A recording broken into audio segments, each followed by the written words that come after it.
at all that color. Doesn't it look amazing? What's that? You say you want something crisp, clean, healthy, and almost entirely hands-off?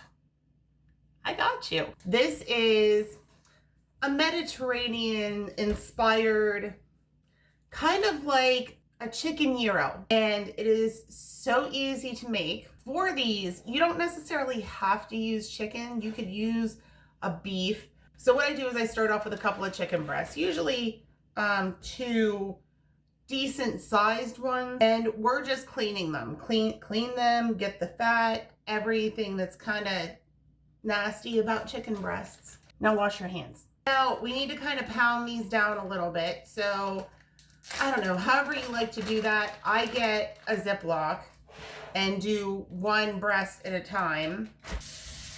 Wash your hands. Then you're going to grab either your meat tenderizer that your mom sent you for Christmas because she saw your videos and saw what you were doing, or your hammer, which is the reason why my mom sent me a meat tenderizer. I don't want to disappoint you, so we'll just do at least the one with the hammer. Don't want to pound them out so that they're super thin. You don't want them to necessarily be as thin as like a cutlet, but still a little bit thinner than your normal chicken breast. This is good right here. See? Not too thick. Now we just have to try and get our other ones to the same thickness so that, you know, they cook appropriately. Mom, this is for you. Okay. Yeah, that might have been a little easier than the hammer, but the hammer is funny. Throw this away and then wash your hand. Now, get you a big bowl, or even better, another Ziploc bag. Anywho, to my Ziploc bag, I am going to add the ingredients for the most delicious fucking marinade ever. See this? It's partially frozen. That's what my fridge does if things get stuck in the back of the fridge. If it gets pushed back toward the back of the fridge, it's whatever it is freezing. Pisses me off. But this is what you need. Some plain Greek yogurt. Preferably not fucking frozen. This is 1 cup of the Greek yogurt. Then to that, we're going to add some garlic. Of course, you can use fresh fucking garlic if you want to be extra about it, but this makes my life easier. Look how big these lemons are. Fucking Team Aldi. They've got it going on right now. Grab you a lemon. Here's a fun hint. Roll it like this before you cut it, and it kind of makes it a little bit easier to squeeze, which is great if you're like me and have arthritic hands. Cut that bitch and squeeze the juice into a bowl, not directly into your marinade, because you don't want seeds in there getting stuck to your chicken and then breaking it too. The juice of half of a lemon. Reserve the other half of your lemon for later because you're gonna need it. And just dump this into your Ziploc or big ass bowl or whatever the fuck it is that you're using. I need basil. Let me go cut some off my plant real quick. If you have the option of using fresh basil, I highly recommend it. However, if you can't use fresh for whatever reason, just use dried. It's fucking fine. Now, we're going to add some paprika. I cannot stress enough not to be afraid of seasonings in this marinade. We already added garlic, but I do need pepper. Sure, that seems good. Salt.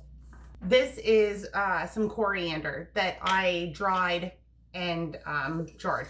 So I just pinch a little of that and throw it in. Some fresh green onion that I've been growing in my kitchen.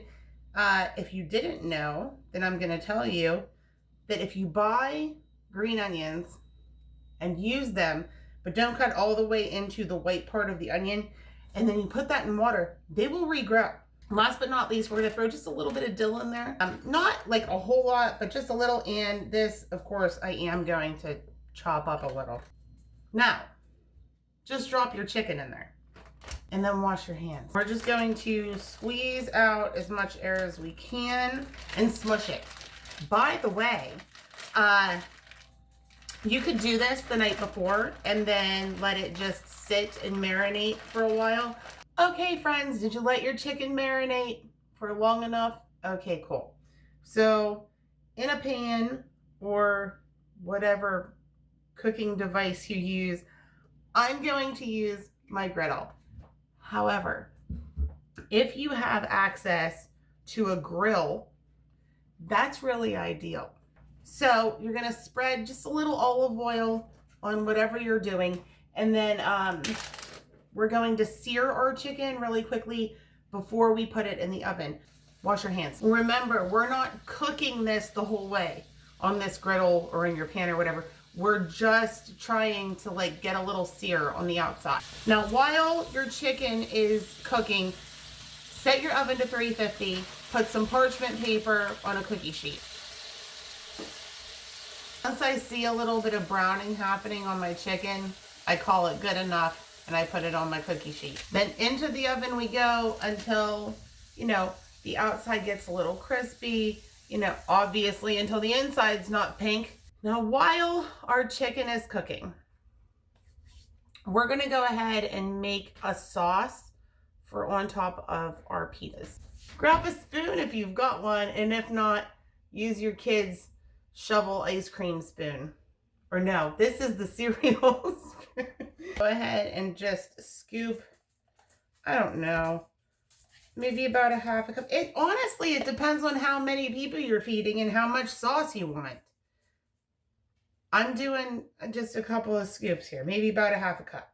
Maybe don't always do things like me because I'm reckless.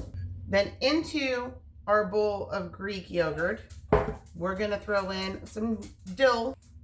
Then we're gonna add a little bit of lemon, maybe about a tablespoon. Let's measure the amount of lemon for science. That's a teaspoon. And to be honest, it's probably good. So don't use a tablespoon if you're doing what I'm doing, use a teaspoon. I'm just gonna mix it up. Put a lid on it, put it in the fridge. Now, also while your chicken is cooking, so that after you do this step, you can just sit on the couch and fucking wait, go ahead and cut up some vegetables to top it with. The ones I like to use are Roma tomato, red onion, cucumber. You got these little containers at Aldi's. There's like a million of them and they're so fucking useful. Oh, I think I'm gonna cry. This is a strong one. Here's our diced red potato. Ah, what the fuck is that? It's an onion. Wash your cucumber. I think they've all got that waxy shit on them. Now what you do next is completely up to you. You can remove the skin from your cucumber, or you can leave it on there. I just leave it on. Diced cucumber. Look at all that color. Doesn't it look amazing? Do you see where I'm going? It smells so fresh and good.